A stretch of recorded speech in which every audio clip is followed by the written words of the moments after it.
जय हिंद साथियों, स्वागत है आपका self study classes with Sumit Jain YouTube channel में। तो साथियों, स्टार्ट हो चुका है आज का ये सेशन। सभी लोग एक बार वीडियो को लाइक कर देंगे और हमारे जितने भी मित्र हैं जिनको भी निचोड़ क्लास में एडमिशन लेना है अभी भी ले सकते हैं, क्योंकि दोस्तों निचोड़ क्लास की रिकॉर्डेड वीडियो भी आपको मिलने वाली है ऐप पर।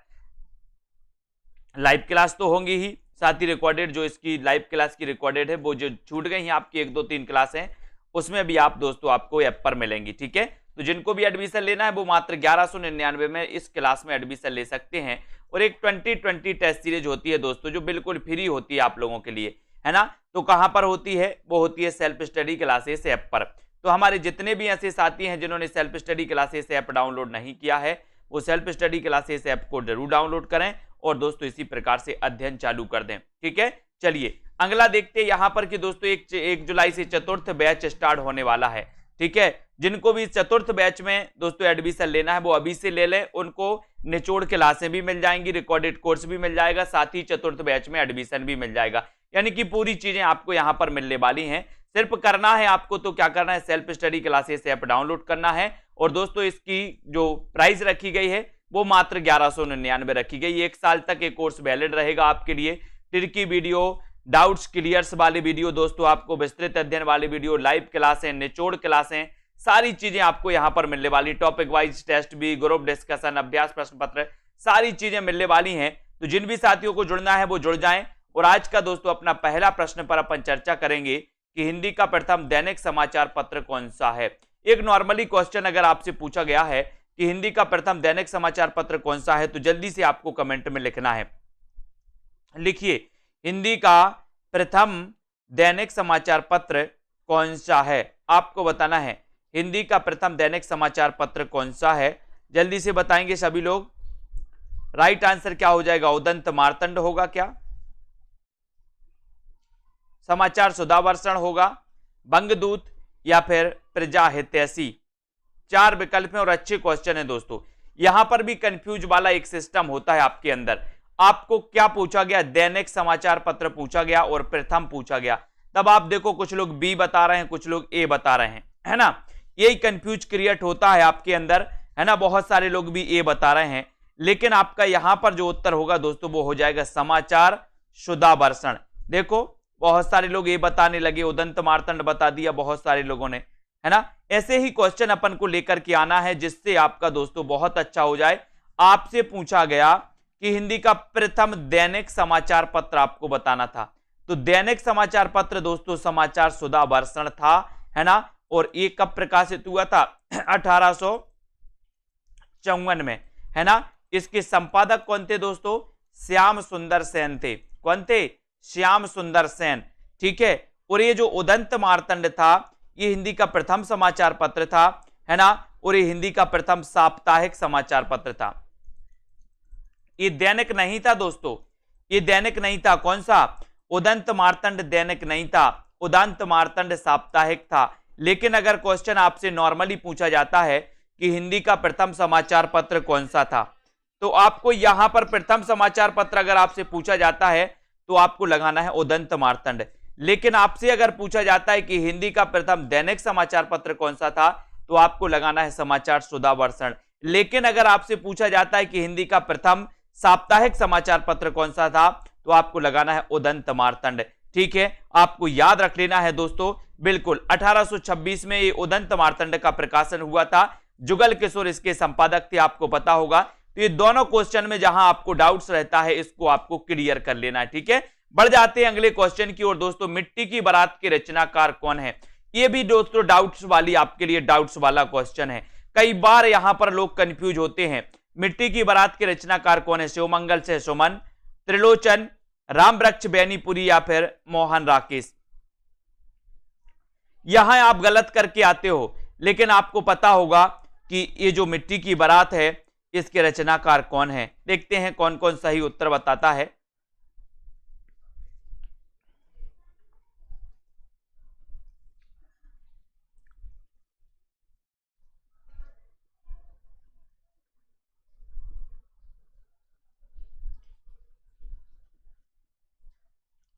जिनको दोस्तों ए पता था उन्होंने ए लगा दिया, जिनको बी पता था उन्होंने बी लगा दिया, और जिनको ए पता था कि ये जो मिट्टी की बारात दोनों की है, उन्होंने ए बी लगा दिया, है ना। तो यहां पर आपको याद रखना है, ये जो मिट्टी की बारात रचना है, ये शिवमंगल से सुमन की भी है और ये रचना त्रिलोचन की भी है।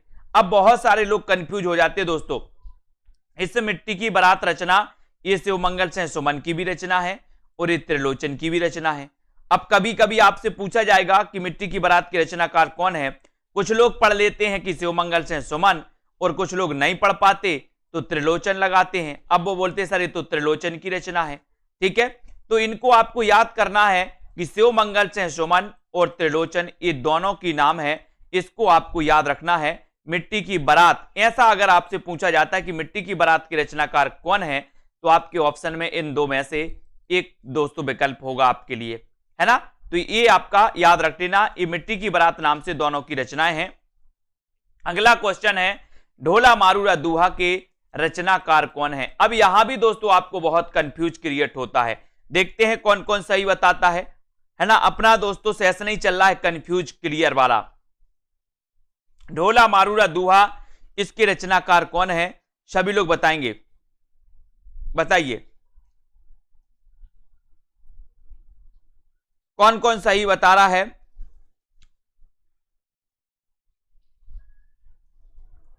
ढोला मारूरा दूहा के रचनाकार कौन है, ये आपको बताना है। कल्लोल कवि हैं, कौशल लाभ हैं, नरपति नाल हैं, या फिर दोस्तों मोहन राकेश हैं। और सभी लोगों ने आंसर बताया ए और बी। कुछ लोग ए बता रहे हैं और कुछ लोग बी बता रहे हैं, और कुछ लोग जिनको पता है कि सर दोनों हैं तो दोनों बता रहे हैं, है ना। तो यहां पर भी आपको दोस्तों, यहां पर भी क्या रहना है, आपको संभल के रहना है, क्योंकि आपको पता है कि ढोला मारूरा दूहा की जो मूल रचना की थी, जो मूल रचनाकार है वो कौन है, कल्लोल कवि हैं। मूल रचनाकार कौन है, कल्लोल कवि हैं। लेकिन दोस्तों कौशल लाभ ने इस रचना में ढोला मारूरा दूहा में कुछ संशोधन करके कुछ और जोड़ दिया दोस्तों इसमें, ढोला मारूरा दूहा में। तो जब आपसे क्वेश्चन पूछा जाता है कि ढोला मारूरा दूहा के रचनाकार कौन है, तो आपको पता चलता है कि कल्लोल कवि और कौशल लाभ। कभी कभी आपको ऑप्शन में कल्लोल कवि मिल जाता है, कभी कभी कौशल लाभ मिल जाता है। तो ये चीज आपको याद रख लेना है दोस्तों कि मूल रचनाकार कल्लोल कवि हैं, इसमें संशोधन करके दोस्तों कुछ और जोड़ा कौशल लाभ ने, इसलिए ढोला मारूरा दूहा की रचनाकार कहीं कहीं आपको कौशल लाभ मिल जाता है। अब देखना ये चीज, दोनों चीज किसी पुस्तक में नहीं बताई जाती आपको। क्यों नहीं बताई जाती? किसी पुस्तक में आपको कल्लोल कवि मिल जाता है, किसी पुस्तक में आपको कौशल लाभ मिल जाता है। कंफ्यूज क्रिएट, बोले सर हमारी जो पुस्तक हम पढ़ते उसमें तो कल्लोल कवि दिया है, दूसरे ने कहा कि हमारे में तो कौशल लाभ दिया है। कंफ्यूज ऐसे ही बनता है। लेकिन अब यहां से आपको क्लियर हो गया कि ये आपका दोस्तों कल्लोल की भी है और कौशल लाभ की, ठीक है। इस प्रकार से अगला क्वेश्चन है, कलम का जादूगर किसे कहा जाता है। जल्दी से आपको बताना है, कलम का जादूगर किससे कहा जाता है, फटाक से आपको बताना है। 4 विकल्प हैं, कलम का जादूगर आपसे पूछा गया है, बताइए कौन कौन सही आंसर बताता है। कलम का जादूगर किसे कहा जाता है, रामवृक्ष बैनीपुरी, प्रेमचंद कमलेश्वर या फिर मोहन राकेश को। कलम का जादूगर किससे कहा जाता है?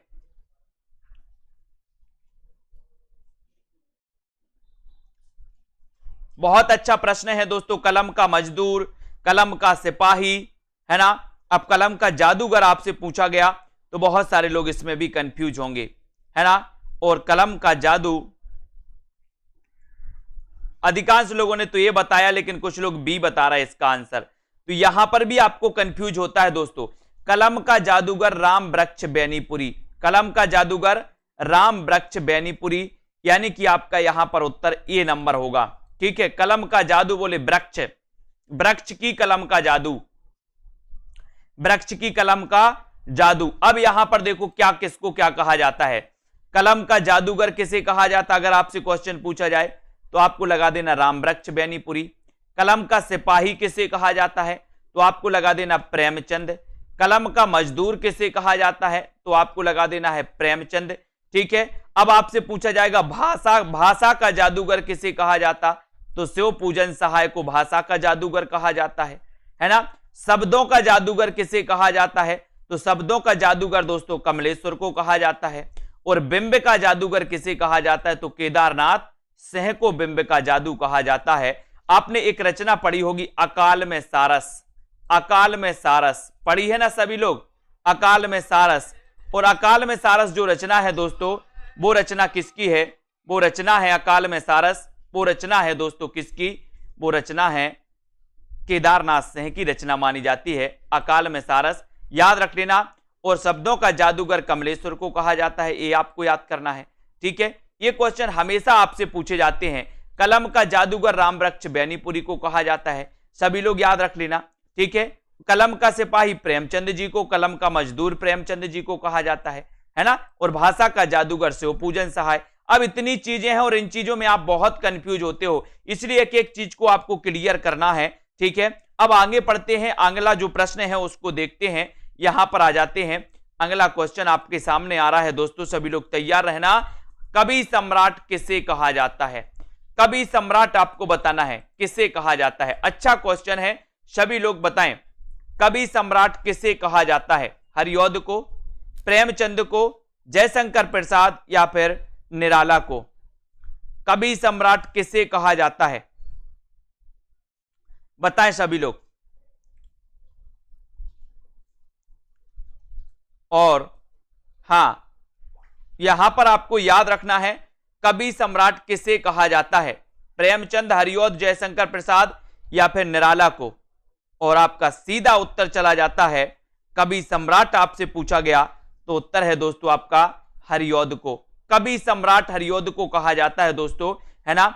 ये नंबर आपका बिल्कुल सही है। और इन्हें आधुनिक काल का सूरदास भी कहा जाता है। इन्हें आधुनिक काल का क्या कहा जाता है? सूरदास कहा जाता है। इनका दोस्तों महाकाव्य आपने पढ़ा होगा प्रिय प्रवास। कौन सा? प्रिय प्रवास सभी लोगों ने पढ़ा है, प्रिय प्रवास। ये खड़ी बोली का प्रथम महाकाव्य है। और दोस्तों इसके रचनाकार कौन है? तो आपका उत्तर हो जाता है दोस्तों हरिऔध, ठीक है। फिर आपसे पूछा जाता है कि उपन्यास सम्राट किसे कहा जाता है? तो बताइए जल्दी, उपन्यास सम्राट किसे कहा जाता है? बताइए, फटाक से सभी लोग बताएंगे। और बहुत ही कंफ्यूज होता है दोस्तों यहां पर, और यहां पर उपन्यास सम्राट भी आपसे पूछा जाता है। तो उपन्यास सम्राट कहा जाता है दोस्तों प्रेमचंद को। उपन्यास सम्राट प्रेमचंद को, कवि सम्राट हरिऔध को, है ना। इनको भी अपन को याद करना है। अच्छे क्वेश्चन आपसे पूछे जाएंगे इसी प्रकार से। छायावाद का प्रवर्तक किसे माना जाता है? ऐसा क्वेश्चन आपसे पूछा गया दोस्तों। आपको पता है, सभी लोगों को पता है लगभग कि 1918 से लेकर के 1936 का जो काल माना जाता है, ये छायावाद का काल है, ठीक है। कभी कभी ऑप्शन में अगर आपको 18 ना मिले तो 1920 मिलेगा यहां पर, ठीक है। ये भी आपको याद रख लेना है। तो 1918 से लेकर के 1936 का काल क्या है? छायावाद का काल है। अब दोस्तों छायावाद आप लोग पढ़ते हैं और छायावाद के बारे में आप लोग पढ़ते हैं कि इसके प्रवर्तक कौन माने जाते हैं। अगर इस प्रकार से नॉर्मल क्वेश्चन पूछा गया है तो आप लोग क्या उत्तर लगाएंगे, है ना। ये देखने वाली बात होती है, छायावाद का प्रवर्तक किसे माना जाता है। अच्छा क्वेश्चन है, बढ़िया प्रश्न है, उत्तर आपको लगाना है, चयन करना है सभी लोगों को। किससे कहा जाता है छायावाद का प्रवर्तक? बताइए।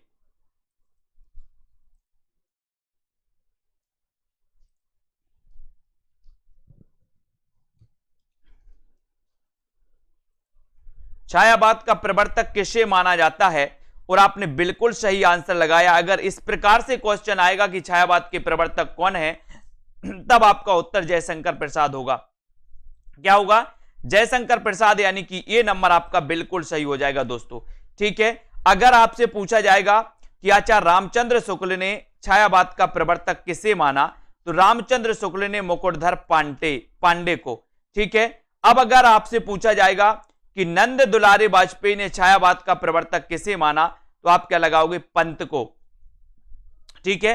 अगर आपसे पूछा जाएगा कि ईलाचंद्र जोशी ने छायावाद का प्रवर्तक किसे माना, तो आप किसे लगाओगे? जयशंकर प्रसाद को, ठीक है। तो यहां से ये चारों जो प्रश्न हैं दोस्तों, उनको आपको बहुत अच्छे से पढ़ना है।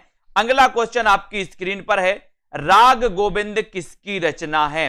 राग गोविंद के रचनाकार कौन है? मीराबाई हैं, जयदेव हैं, तुलसीदास हैं या फिर सूरदास हैं? बताइए। इन क्वेश्चनों को आपको अच्छे से पढ़ना है क्योंकि ये डाउट्स वाले क्वेश्चन है दोस्तों, है ना।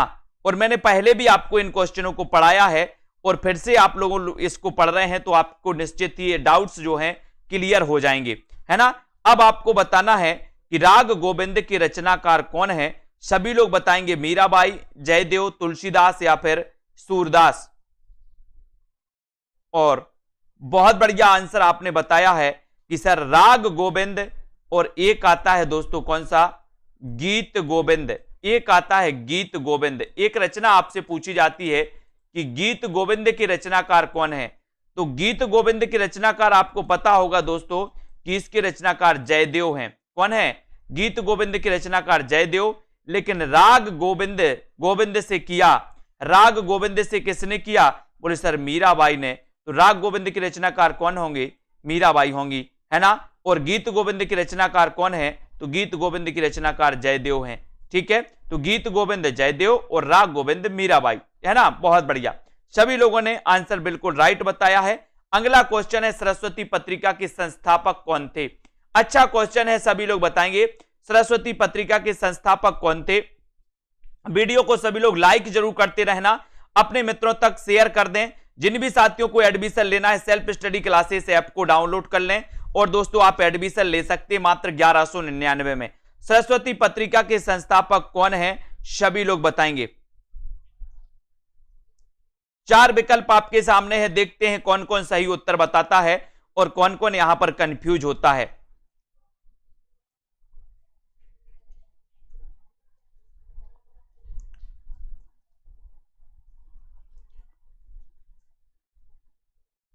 अब यहां पर बहुत सारे लोग कंफ्यूज हो रहे हैं, बहुत सारे लोगों ने उत्तर, कुछ लोग महावीर प्रसाद द्विवेदी बता रहे हैं, बहुत बढ़िया। कुछ लोग चिंतामणि घोष बता रहे हैं, बहुत बढ़िया। कुछ लोग श्याम सुंदर दास बता रहे हैं, है ना।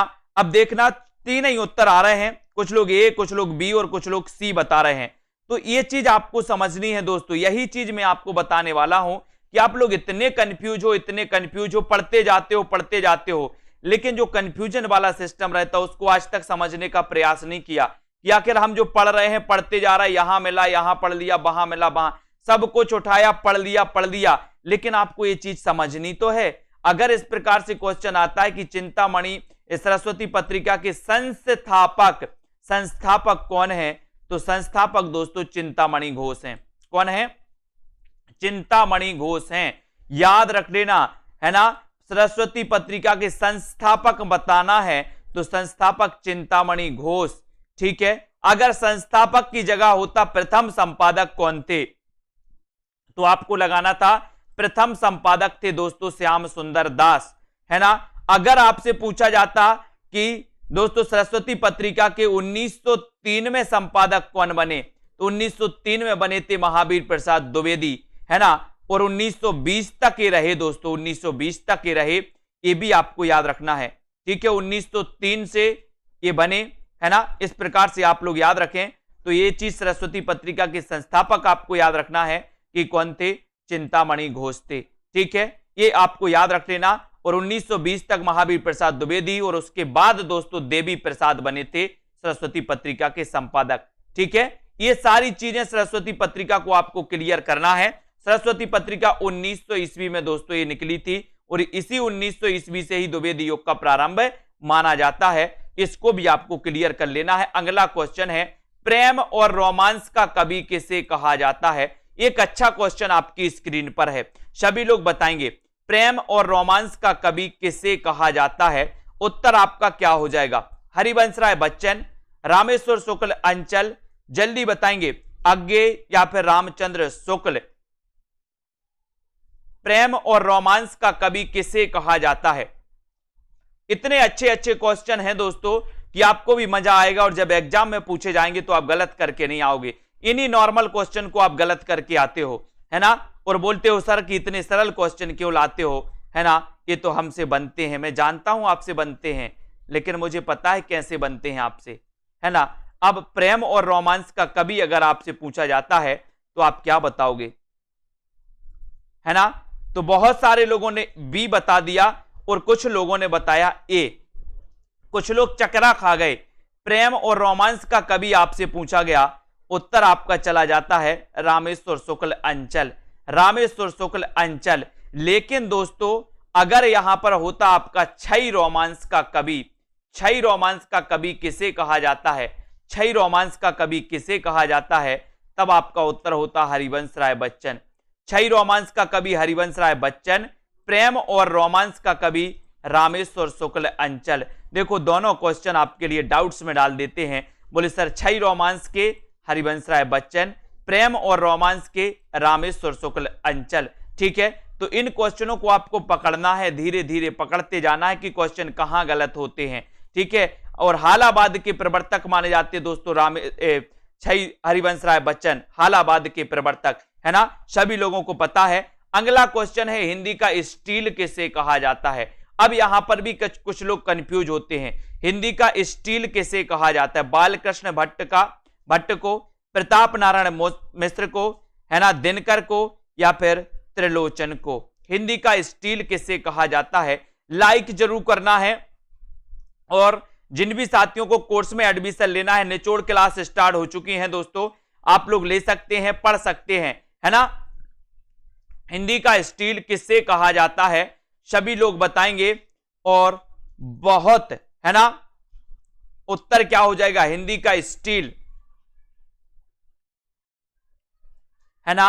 और मैंने कई बार बताया है कि सर स्टील आया है, स्टील तो स्टील के बाल। बोले सर हम तो स्टील के बाल लगवाएंगे। काय के बाल लगवाओगे, स्टील के बाल लगवाओगे, तो बाल से बनेंगे बालकृष्ण भट्ट, है ना। बाल रहते ना जो आपके सिर में, वो स्टील के लगवाना है अपन को, स्टील के बाल, स्टील के बाल, तो स्टील कहा जाता है बालकृष्ण भट्ट को। इनका जन्म हुआ था दोस्तों 1844 में। भारतेंदु मंडल के दोस्तों ये सदस्य थे, है ना, और सबसे वरिष्ठ सदस्य थे भारतेंदु मंडल के। ठीक है, इनके बाद 1850 में जन्म हुआ था दोस्तों किसका, भारतेंदु हरिश्चंद्र का। ठीक है, तो बालकृष्ण भट्ट आपका बिल्कुल सही होगा। अब आपसे अगर पूछा जाए कि हिंदी का एडिशन कैसे कहा जाता है, हिंदी का एडिशन, तो हिंदी का एडिशन कहा जाता है प्रताप नारायण मिश्र, है ना। तो ये आपको याद रख लेना, एड़ी चोटी बोले अपन बोलते ना, उसने तो एड़ी चोटी का प्रताप है, एड़ी चोटी की दम लगा दी, इस प्रकार से कुछ बोलते, तो प्रताप नारायण मिश्र आपको याद रखना है। अगला क्वेश्चन आप यहां पर आते हैं। अगला क्वेश्चन है भारतेंदु प्रज्ञेंदु किससे कहा जाता है। भारतेंदु प्रज्ञेंदु किससे कहा जाता है, ये आपको बताना है। कंफ्यूज होता है प्रताप नारायण मिश्र में और बालकृष्ण भट्ट में। बाल मुकुंद गुप्त यहां नहीं आते, बाल मुकुंद गुप्त का तो नाम ही नहीं आता स्टील में। कंफ्यूज दो में होता है, या तो प्रताप नारायण मिश्र होंगे या फिर बालकृष्ण भट्ट होंगे। इसलिए जिन्होंने पढ़ा है और जो पॉजिटिव सोचेंगे वो सही करके आएंगे, और कोई बाल मुकुंद गुप्त पे जाओगे तो वो तो आपका वैसे ही गलत हो जाएगा, क्योंकि कंफ्यूज तो दो में ही रहता है, या तो बालकृष्ण भट्ट में या प्रताप नारायण मिश्र में। इसलिए बाल से आपका क्या बन जाएगा, बालकृष्ण भट्ट बन जाएगा। ठीक है, भारतेंदु प्रज्ञेंदु किसे कहा जाता है। अब देखते हैं कौन कौन सही बताता है। बहुत सारे लोग सही बता रहे हैं कि सर भारतेंदु प्रज्ञेंदु जो कहा जाता है। कुछ लोगों ने ए उत्तर लगा दिया, लेकिन बहुत सारे लोग, अधिकांश लोगों ने सी उत्तर लगाया, जो कि बहुत अच्छा है। और मुझे भी अच्छा लगा कि आप लोगों ने बिल्कुल सही बताया है कि सर भारतेंदु प्रज्ञेंदु जो कहा जाता है वो नाथूराम शर्मा शंकर को कहा जाता है ना। और आपका उत्तर सी नंबर जो है, सा नंबर, वो बिल्कुल सही हो जाता है। भारतेंदु प्रज्ञेंदु किसे कहा जाता है, नाथूराम शर्मा शंकर को। अब ये क्वेश्चन कई बार आया है दोस्तों, और अधिकांश लोग भारतेंदु लगा के आ जाते कि यहां तो भारतेंदु पूछा है तो भारतेंदु को ही कहा जाता होगा, है ना। तो इसलिए आपको याद रख लेना, नाथूराम शर्मा शंकर आपका बिल्कुल सही हो जाएगा। बहुत बढ़िया, धन्यवाद, लाइक जरूर कर दें। अगला क्वेश्चन, 20वीं सदी का बाणभट्ट किसे कहा जाता है दोस्तों। 20वीं सदी का बाणभट्ट आपको बताना किसे कहा जाता है। निराला को, रामचंद्र शुक्ल को, हजारी प्रसाद द्विवेदी को, या फिर दोस्तों त्रिलोचन को, किसे कहा जाता है आपको बताना है। 20वीं सदी का बाणभट्ट अपन ने प्रयोगवाद में भी पढ़ा था दोस्तों, है ना। बताइए 20वीं सदी का बाणभट्ट किससे कहा जाता है।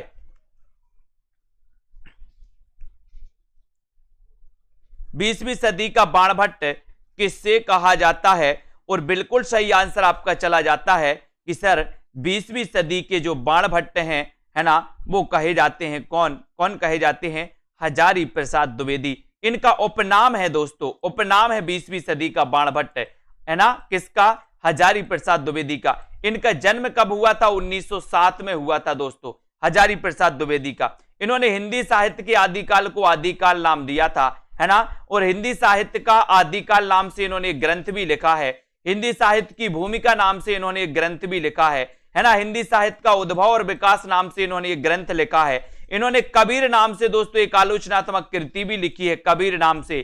किसने? हजारी प्रसाद द्विवेदी ने। इनको भी आपको याद करना है, ठीक है। तो 20वीं सदी के बाणभट्ट कौन है? हजारी प्रसाद द्विवेदी। इनको आपको याद करना है दोस्तों। और यहां पर अगला क्वेश्चन है कि रीति काल को श्रृंगार काल किसने कहा है? रीति काल को श्रृंगार काल किसने कहा? एक क्वेश्चन भी कंफ्यूज वाला होता है, वो आता है क्वेश्चन, 100% आता है। जितना ये क्वेश्चन सरल है उतनी बार ये क्वेश्चन पूछा भी गया है। अब आपसे पूछा जाएगा कि रीति काल को श्रृंगार काल किसने कहा? बोले सर इतना सरल क्वेश्चन। हाँ सरल क्वेश्चन है, लेकिन गलत करके आते हो इसी क्वेश्चन को। बताइए किसने कहा है?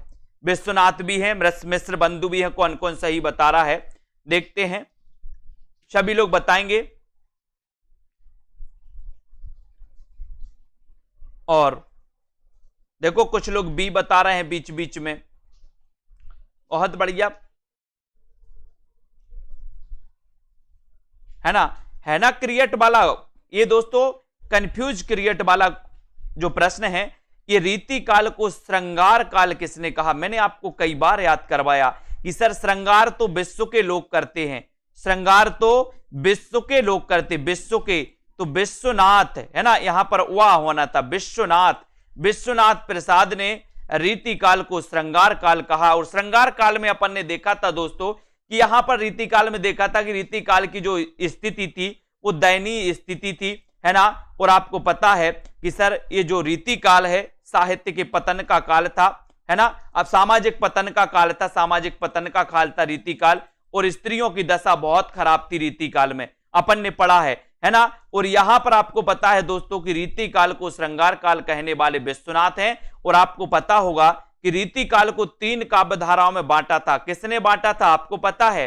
रीति काल को 3 काव्य धाराओं, रीति बद्ध, रीति सिद्ध और रीति मुक्ति, 3 काव्य धाराओं में किसने बांटा था? ये भी आपको पता होनी चाहिए, है ना। और मिश्र बंधुओं ने क्या कहा था? मिश्र बंधुओं ने अलंकृत काल कहा था। मिश्र बंधुओं ने क्या कहा था दोस्तों? अलंकृत काल कहा था। किसको? रीति काल को, है ना। ये भी आपको पता होनी चाहिए। और श्रृंगार काल विश्वनाथ प्रसाद ने कहा था।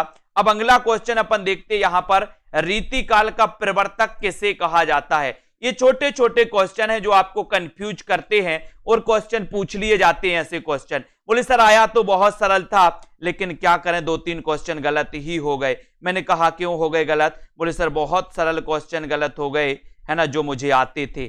ठीक है, तो रीति काल का प्रवर्तक किससे माना जाता है? ये क्वेश्चन आपको बताना है। केशव दास को माना, चिंतामणि, देव या फिर कृपाराम को माना जाता है?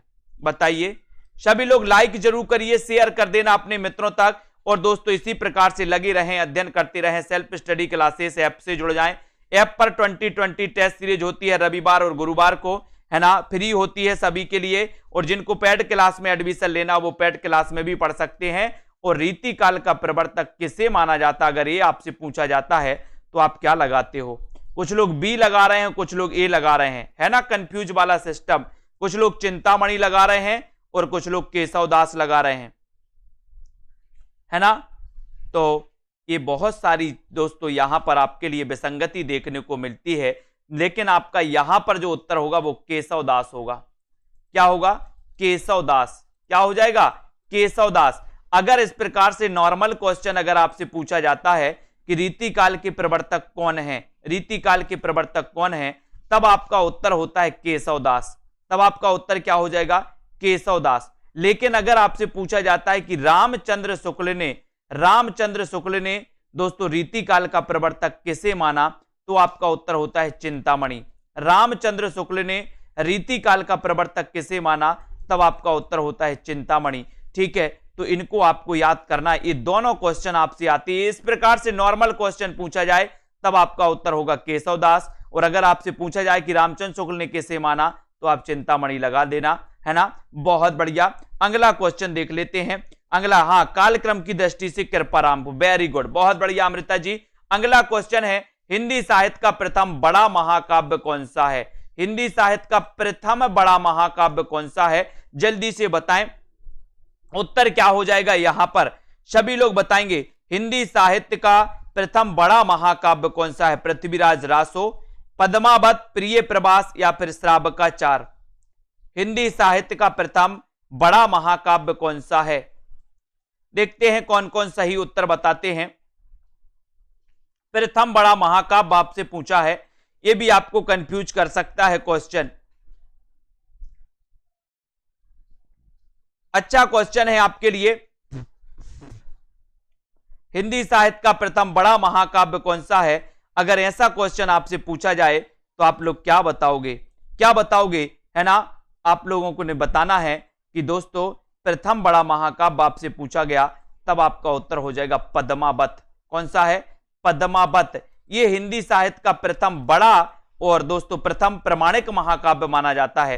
प्रथम प्रमाणिक बड़ा महाकाव्य माना जाता है, ये आपको याद करना है। और पृथ्वीराज रासो आपको पता है दोस्तों, ये अर्ध प्रमाणिक है, अप्रमाणिक भी माना है किसी विद्वानों ने, है ना? और मूल रूप से अगर माने कि पृथ्वीराज रासो कैसा ग्रंथ है, तो ये अर्ध प्रमाणिक माना जाता है। अर्ध प्रमाणिक और पद्मावत प्रमाणिक महाकाव्य माना जाता है, ये भी आपको याद रखना है। ठीक है, तो यहां पर आपका बी नंबर बिल्कुल सही है दोस्तों। और ये पद्मावत जो ग्रंथ है, ये किसका है? ये जायसी का है। किसका है? जायसी, मलिक मोहम्मद जायसी। सूफी काव्यधारा के प्रमुख माने जाते मलिक मोहम्मद जायसी। और एक क्वेश्चन और आपसे पूछा जाता है ना? आपको बताना है दोस्तों, सभी लोग बताएंगे कि सूफी काव्यधारा की प्रथम रचना सत्यवती कथा को किसने माना है? सूफी काव्यधारा की प्रथम रचना सत्यवती कथा किसने माना है? बताइए। प्रथम रचना सत्यवती कथा, ऐसे अगर आपसे पूछा जाए कि सत्यवती कथा सूफी काव्यधारा की प्रथम रचना है, ये किसने माना? किसने माना? बताइए, सभी लोग बताएंगे, है ना? सभी लोग बताएं।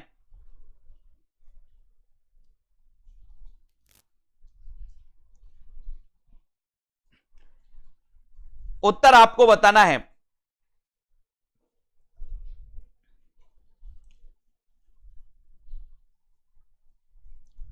बताएं जल्दी से, किसने माना है? हजारी प्रसाद द्विवेदी ने माना है। हजारी प्रसाद द्विवेदी, ये आपका बिल्कुल सही आंसर हो जाएगा। ठीक है, आपने बिल्कुल सही आंसर बताया, बहुत बढ़िया। अगले क्वेश्चन की ओर बढ़ते हैं। अगला क्वेश्चन आपको यहां पर पूछा गया, अनित्य किसकी रचना है? अनित्य किसकी रचना है, ये आपको बताना है। अनित्य किसकी रचना है? बताइए, अनित्य किसकी रचना है? बदियुज्जमा की है, मृदुला गर्ग की है, प्रतिभा अग्रवाल की है या फिर अलका सराबगी की है? अनित्य के रचनाकार कौन माने जाते हैं? और बताइए, अनित्य,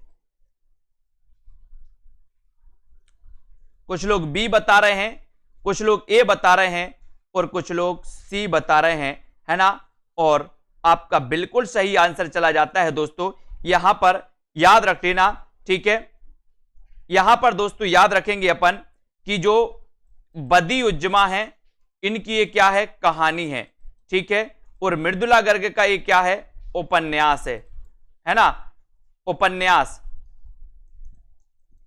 ठीक है, तो अनित्य बदियुज्जमा की क्या है? कहानी। और अनित्य उपन्यास है किसका? मृदुला गर्ग का। अब आपसे पूछा जाएगा कि अनित्य उपन्यास के रचनाकार कौन है, तो उपन्यास पूछा जाए तो मृदुला गर्ग, और अनित्य कहानी किसकी है? तो बदियुज्जमा। यानी कि यहां पर दोनों उत्तर आपके लिए दिए हैं। ठीक है, बदियुज्जमा और अनित्य। बहुत बढ़िया। अगला क्वेश्चन है, पीली आंधी उपन्यास किसका है? पीली आंधी उपन्यास किसका है? पीली आंधी, बहुत बढ़िया प्रश्न है, कई बार एक क्वेश्चन पूछा गया है दोस्तों।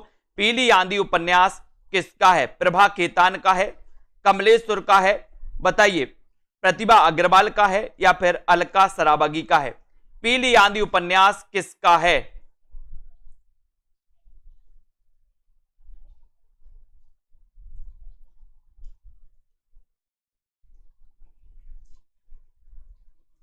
पीली आंधी उपन्यास किसका माना जाता है? तब आपका उत्तर चला जाता है।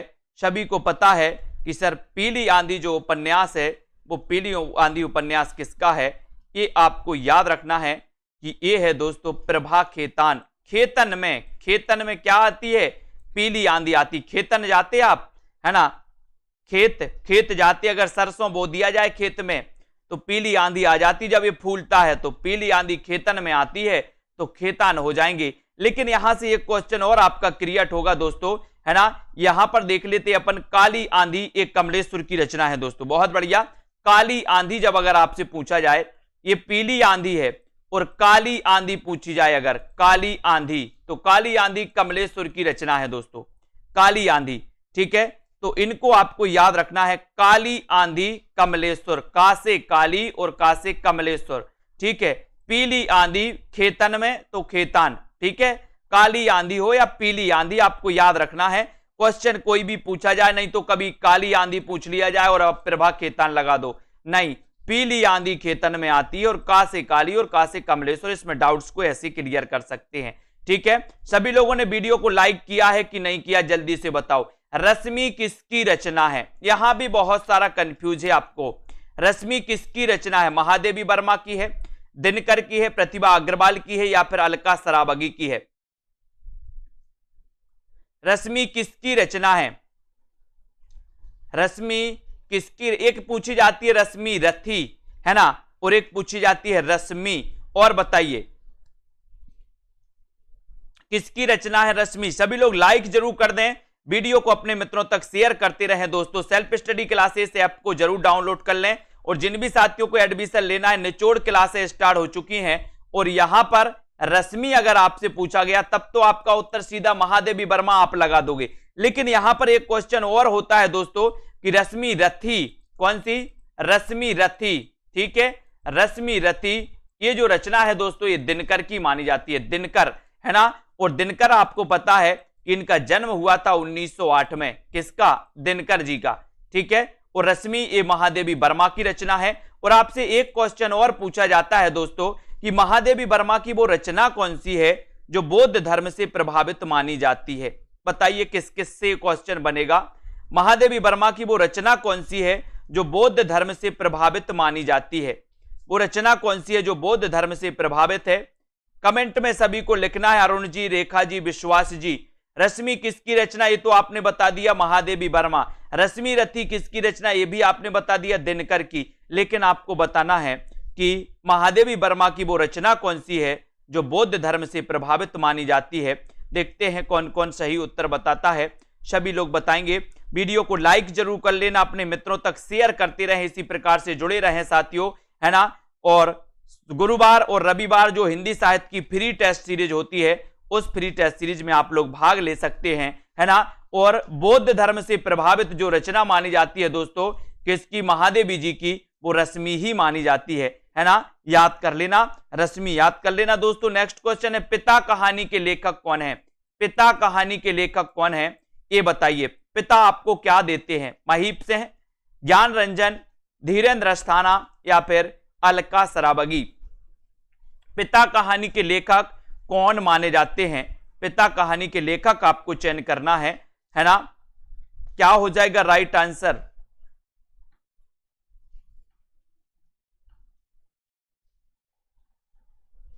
और बिल्कुल सही सभी लोगों ने बताया है कि सर पिता कहानी के जो लेखक कौन हैं, ये अगर आपने पूछा है तो कुछ लोग ए बता रहे हैं और कुछ लोग बी बता रहे हैं। लेकिन आपको याद रख लेना कि ये जो पिता कहानी है दोस्तों, ये ज्ञान रंजन की भी है, ये महीप सिंह की भी है और ये धीरेन्द्र अस्थाना की भी है। यानी कि तीनों दोस्तों, तीनों लेखकों की ये कहानी है पिता कहानी, है ना। तो ज्ञान रंजन की भी पिता कहानी है, महीप सिंह की भी पिता कहानी है, धीरेन्द्र अस्थाना की भी पिता कहानी है। तो ये तीनों लेखक आपको पता चल गया। अब आपसे पूछा जाएगा पिता कहानी किसकी है, तो इन तीन में से ऑप्शन में एक आपको मिलेगा, या तो आपको ज्ञान रंजन मिलेगा, या आपको महीप सिंह मिलेगा, या आपको धीरेन्द्र अस्थाना मिलेगा, है ना। तीन में से जब आपको एक मिल जाए तो आप एक में टिक लगा देना। इसलिए तीनों रचनाएं, तीनों जो लेखक हैं वो आपके सामने हैं, इनको जो पढ़ना हो, जैसा पढ़ना हो आप पढ़ सकते हो, ठीक है। तो ज्ञान रंजन पिता, महीप सिंह और धीरेन्द्र अस्थाना, इन तीनों की कहानी है दोस्तों पिता। इसको याद रखना। सभी लोग दोस्तों इस निचोड़ क्लास में जरूर एडमिशन लेने, आपको बहुत फायदा होगा, है ना। और इसी प्रकार से आप लोग अध्ययन चालू रखें, वीडियो को लाइक शेयर करें अपने मित्रों तक और इसी प्रकार से लगे रहें, है ना। और दोस्तों एक 2020 टेस्ट सीरीज जो आप लोगों के लिए करवाई जाती है, गुरुवार और रविवार को 2 दिन करवाई जाती है सप्ताह में, है ना। और वो कहां पर होती है? वो ऐप पर होती है, ऐप पर होती है। तो ऐप आप डाउनलोड कर सकते हो सेल्फ स्टडी क्लासेस का, और वो टेस्ट सीरीज लगा सकते हो। पहली जितनी भी टेस्ट सीरीज हुई हैं वो भी आपको ऐप पर लगाने को मिल जाएंगी, और जो आने वाली हैं वो भी लगाने को आपको मिलेंगी, है ना।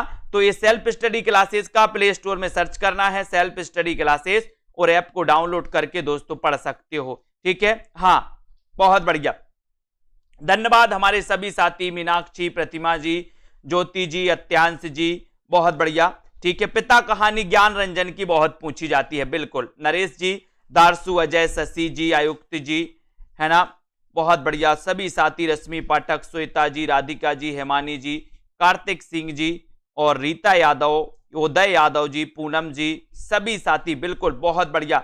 अच्छा लगा, सभी साथी इतने अच्छे से पढ़ते हैं। अनीता जी, दारसू, प्रीति जी, ज्योति, शैलेश जी, पूजा जी, नवदीप, रेखा जी, पूजा वर्मा जी, अनिल जी, कुलदीप जी, है ना, और अखिलेश जी, रोहित जी, प्रियंका, रंजना जी, कुबेर माझी जी, ठीक है।